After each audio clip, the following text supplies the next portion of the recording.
எடுத்துன்னு பெருசா ஆரம்பிக்கணும். நீ ஓனரு, நீ வேலை செய்யக்கூடாது, ஓனரா தான் இருக்கணும், லேபர் வேலை செய்யக்கூடாது, இதையெல்லாம் நம்பிட்டு கடை ஆரம்பிச்சு முடிஞ்சு போய் கடை விற்பனைக்குன்னு போடுற போர்டெல்லாம் இதனாலதான். நீங்க வேலை செய்யாம உங்க தொழில் சக்சஸே ஆகாது. ஓனர் சேர்ல உட்கார்றதுக்குன்னு ஒரு ஸ்டேஜ் இருக்கு.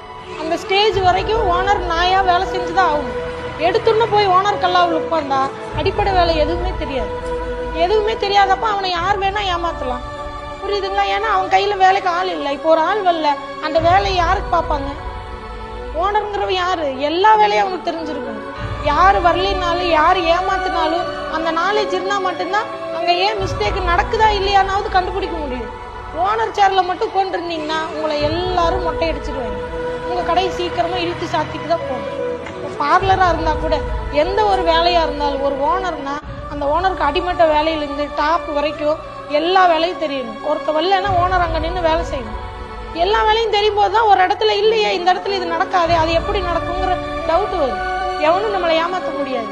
யார் வரலினாலும் நான் இறங்கி பாத்துக்குவேங்கிற கான்பிடன்ட் இருக்கும்.